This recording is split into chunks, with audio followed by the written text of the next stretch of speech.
Question number 40. Srimati Mohan Rani is an employee of a private college in Delhi. She is in the grade of 27,000, 1,200, 45,000 since 1st January 2020. मतलब कि 1 जनवरी 2020 से इनकी salary थी 27,000 rupees. फिर हर साल इसी date को 1 जनवरी 2000, जैसे अब ये 1 जनवरी 2020 को इतनी थी, फिर 1 जनवरी 2021 को इनका 1200 प्लस हो जाएगा। फिर ऐसे ही हर साल 1200 रुपीज़ प्लस होता जाएगा जब तक 45,000 नहीं आ जाता। लेकिन हम केवल 21-22 के हमको सैलरी का काम है तो बस उतना ही निकालेंगे। She gets 15,000 per month as dearness allowance fully taxable and city compensatory allowance CCA 200 per month fully taxable. She has been provided with a furnished accommodation by the college. The college is not the owner of the house. The rental value of the house is 6,000 per month and furniture costing 24,000 has been provided by the college. तो यहाँ साफ साफ बोल दिया college owner नहीं है, तो ये rent house is taken on rent by the employer वाली कंडीशन होगी इसमें। तो अमाउंट पे एक्चुअल अमाउंट या actual rent paid by the employer और 15% of salary whichever is less. तो फर्निश्ड हाउस है, फिर उसके बाद ऐड करेंगे 10% फर्नीचर का depreciation. Amount paid by employ है नहीं तो वही टैक्सेबल रेंट फ्री हाउस का वैल्यू हो जाएगा। उसके बाद she has been given a small car which in addition to college work is use by her for private purpose, मतलब बोथ यूज़ के लिए, ऑफिशियल और प्राइवेट यूज़ दोनों। The drivers remuneration addition to college work is used by her for private purposes, the driver's remuneration and all the expenses relating to the use of the car are borne by the college.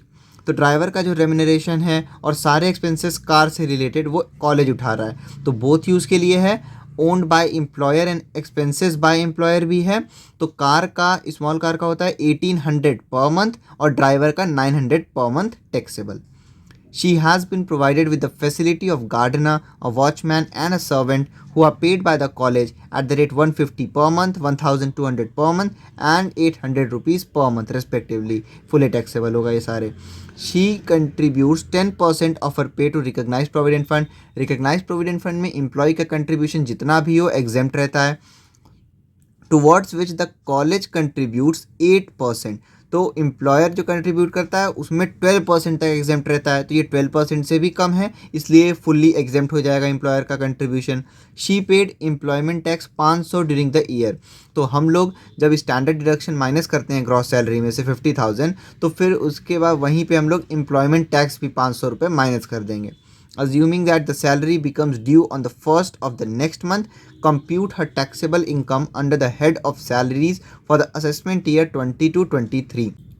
मतलब कि अप्रैल का जो salary है वो मई में first को मिल रहा है, मई का जो सैलरी है वो जून को फर्स्ट को मिल रहा है, ऐसे ही ये चलता जाएगा।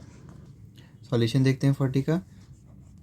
सबसे पहले हम लोग ग्रेड पे कैलकुलेट कर लें, सैलरी कैलकुलेट कर लेते हैं। तो ऐसे कैलकुलेट होगा, 1 जनवरी 2020 को इनका सैलरी था 27,000। ऐसे ही हमको कहाँ का तक का निकालना है, जैसे 2021, ये 2022। जैसे कि भाई ये जो 27,000 है ये 1 जनवरी 2020 से लेकर दिसंबर 31 दिसंबर 2020 तक होगा। फिर ये 2021 का जनवरी से दिसंबर तक होगा और ये 2022 का जनवरी से दिसंबर तक होगा। और हमको यहाँ पे हमारा ऐसे इस क्वेश्चन में हमारा असेसमेंट ईयर है 2020-23।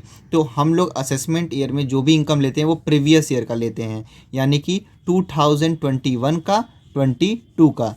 तो हमको बस केवल यहीं तक निकालना है, इससे नीचे निकालने की हमको ज़रूरत नहीं है कि 45,000 तक जाएं। तो फिर 21 में इनका 1200 से इंक्रीमेंट होगा, तो 27,000 प्लस 1200 ये आ गया 28,200 रुपीज़। फिर उसके बाद क्या कहते हैं, इसमें भी 1200 का इंक्रीमेंट होगा, तो 29,400 रुपीज़।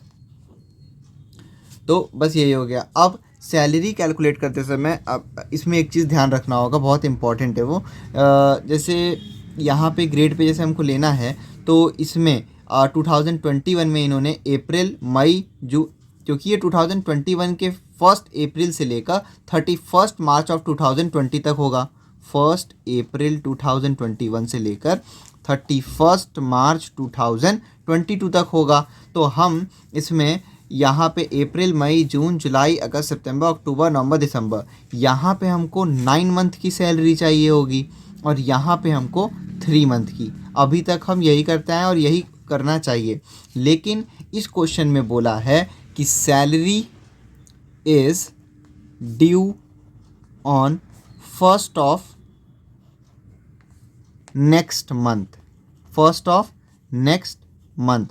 मतलब कि अगर हम देखें कि जैसे अप्रैल, मई, जून, जुलाई, अगस्त, सितंबर, अक्टूबर, नवंबर, दिसंबर, जनवरी, फरवरी, मार्च, मतलब कि अप्रैल का सैलरी मार्च में मिल रहा है, अप्रैल का सैलरी मई में मिल रहा है, मई का जून में, जून का जुलाई में, जुलाई का अगस्त में, अगस्त का सितंबर में, सितंबर का अक्टूबर में, अक्टूबर का नवंबर में, नवंबर का दिसंबर में, और दिसंबर की जो सैलरी है वो जनवरी में मिल रही होगी, जनवरी की फरवरी में और फरवरी की मार्च में।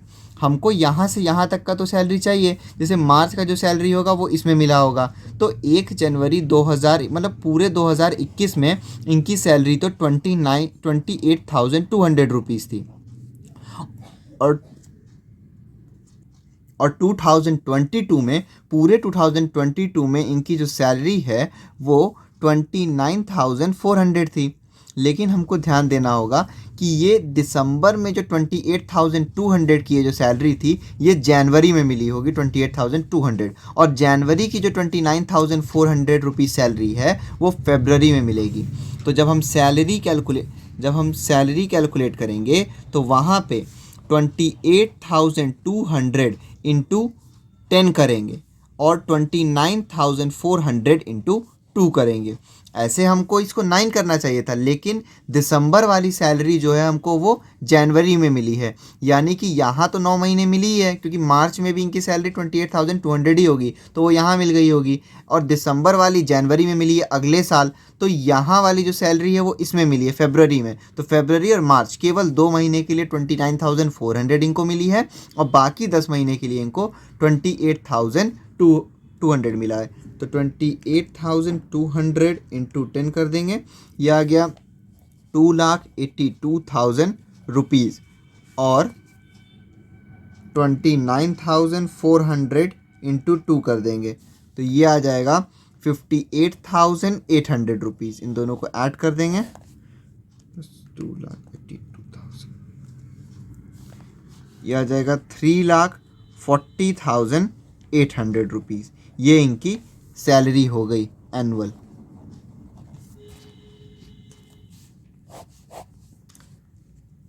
फॉर्मेट देख लेते हैं। Computation of taxable salary for the assessment year 2022-2023।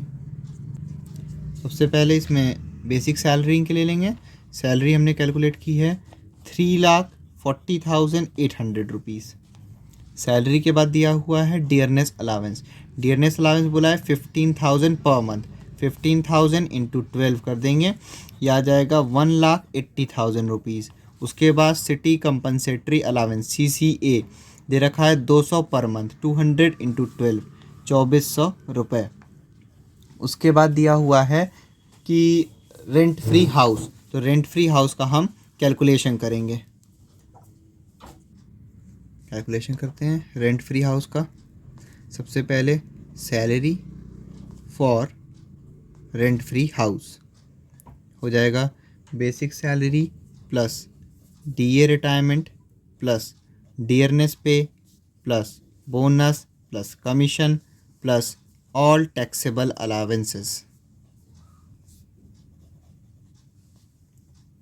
Basic salary दे रखी है, हमने कैलकुलेट की है 3,40,800 रुपीज़। DA है लेकिन रिटायरमेंट पे नहीं है, डियरनेस पे नहीं है, बोनस कमीशन कुछ नहीं है। ऑल टैक्सेबल अलावेंसेस बोला है तो CCA दे रखा है। CCA की वैल्यू हमने कैलकुलेट की है 200 into 12, 2,400 rupees. City compensatory allowance, ये ऑल टैक्सेबल अलावेंस में। इन दोनों को ऐड कर देंगे, 3,40,800 प्लस 2,400, यह आ गया 3,43,200 200 रुपीज़। क्वेश्चन में लिखा है house taken on rent by employer, यहाँ पे एम्प्लॉयर कॉलेज है। House taken on rent by employer, इस कंडीशन में 15% ऑफ सैलरी, ये जो सैलरी हमने कैलकुलेट की है 3,43,200 और rent paid by employer, rent पे किया एम्प्लॉयर ने 6,000 पर मंथ, 6,000 रुपीज़ इंटू 12, इन दोनों में से जो भी लेस होता है वो लेते हैं। तो 15% पहले 3,43,200 का निकाल लें, ये आ जाएगा 51,480। उसके बाद रेंट पेड बाय एम्प्लॉयर है 72,000, इन दोनों में से लेस है ये 51,480, तो यही ले लेते हैं हम 51,480, ये आ जाएगा 51,480।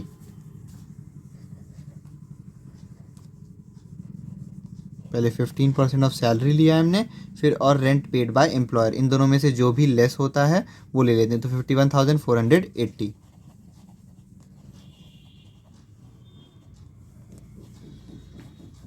उसके बाद फर्नीचर दिया हुआ, तो ऐड 10% ऑफ फर्नीचर, तो फर्नीचर है 24,000 रुपीज़, 24,000 का 10% 2,400 रुपीज़, इसको ऐड कर देंगे,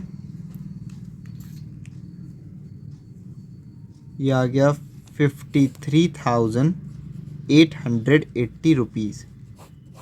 ये टैक्सेबल रेंट फ्री हाउस आ गया।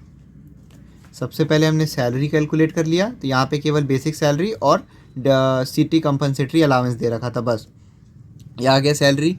फिर house taken on rent by employer है, तो 15% ऑफ सैलरी और rent paid by employer which ever is less, तो इन दोनों में से लेस है आपका 51,480, ये ले लिया। उसके में ऐड कर दिया 10% ऑफ 24,000, तो आ गया 2,400 रुपीज़, और अमाउंट पेड बाय एम्प्लॉय था नहीं, तो बस यही हमारा टैक्सेबल रेंट फ्री हाउस हो जाएगा। यह आ गया 53,880 rent free house. Rent free house के बाद दे रखा है क्वेश्चन में कार के बारे में, स्मॉल कार। तो कार जो है यहाँ पे स्मॉल कार है, owned and expenses by employer है, यानी कि कॉलेज कर रहा है खर्चा, और ये क्या कहते हैं बोथ यूज़ के लिए है। तो इस केस में स्मॉल कार का होता है 1,800 पर मंथ टैक्सेबल, और ड्राइवर भी प्रोवाइड हुआ है, तो ड्राइवर का ऐड कर देंगे, ड्राइवर का 900 पर मंथ फिक्स होता है, तो 1,800 इंटू 12, यह आ गया 21,600, और 12 इंटू 900 यह आ गया 10,800 रुपीज़, यह आ जाएगा 32,400 रुपीज़। तो स्मॉल कार था, owned and expenses by employer था, तो फिर ये और बोथ यूज़ के लिए था, तो 1,800 पर मंथ फिक्स होता है, और ड्राइवर का 900 पर मंथ, दोनों को ऐड कर दिए, आउटर कॉलम में लिख दिए कार की वैल्यू। कार के बाद गार्डनर, वॉचमैन और सर्वेंट, गार्डनर, वॉचमैन और सर्वेंट। गार्डनर का दे रखा है 150 पर मंथ, 150 इंटू 12, और आपका वॉचमैन का दे रखा है 1,200 पर मंथ, और सर्वेंट का दिया है 800 पर मंथ। 150 इंटू 12, ये आ जाएगा 1,800 रुपीज़। उसके बाद 1,200 इंटू 12 आ गया 14,400 रुपीज़, 800 इंटू 12 हो गया 9,600 रुपीज़। सर्वेंट का भी हो गया। उसके बाद एम्प्लॉय कंट्रीब्यूशन तो वैसे भी नहीं लेते हैं, employer contribution to recognised provident fund in excess of 12%, तो यहाँ तो बोला गया केवल 8% है, यानी कि 12% से भी कम है, तो ये एग्जेम्प्ट हो जाएगा। उसके बाद एम्प्लॉयमेंट टैक्स दे रखा है, तो वो ग्रॉस सैलरी में से माइनस करेंगे। इन सबको ऐड करने पे आ जाएगा 6,35,280। ये हो गया ग्रॉस सैलरी। उसके बाद इसमें से लेस कर देंगे, एक तो स्टैंडर्ड डिडक्शन